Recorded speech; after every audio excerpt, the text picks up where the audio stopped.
Welcome guys. In this lecture I will explain why you should use a table for your pivot table.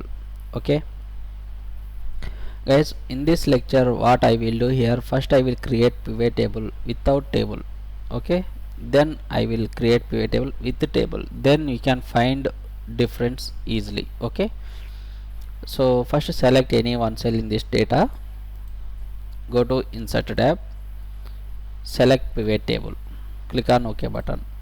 See, pivot table gets created and fields are added at right side. Okay, now I want to find how many properties are presented in source data, so that's why I am selecting address fields as a values, status as a row label. Okay, see, total 16 properties are available, 8 for sale, 2 for sale pending, 6 for sold. Okay, so now what I will do, I will add some more additional data to this existing source data. Okay, copy, paste it over here. Now I will refresh this pivot table. See, newly added data is not updated. Okay, so this is one of the major drawback if you are not maintain table in pivot tables. Okay, so if you want to update newly added data into this pivot table, you need to select manually. Okay, then we can use this analyze tab, then select change data source.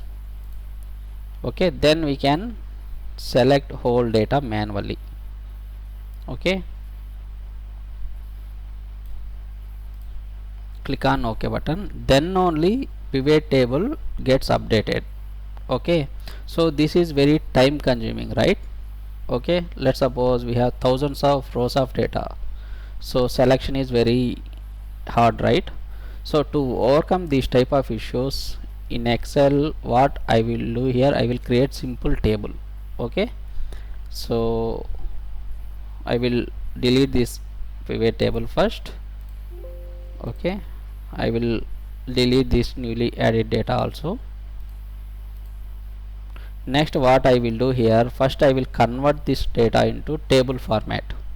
Okay, select any one cell in this data, go to insert tab, select this table, click on OK button.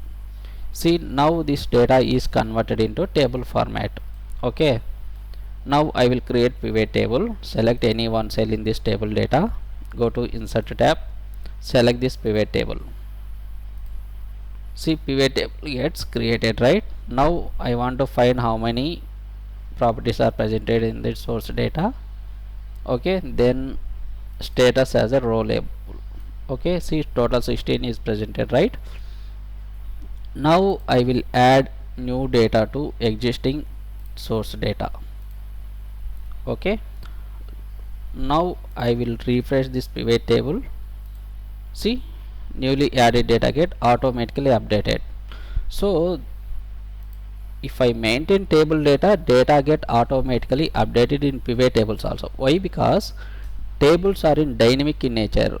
Whenever we are adding newly added new data in table, automatically table get updated automatically. So that's why whenever table get updated, automatically that data is sent to pivot table, then pivot table get updated. So this is very easy, right? So that's why we are using always table for pivot tables. Okay, so that's it guys. Okay, thank you.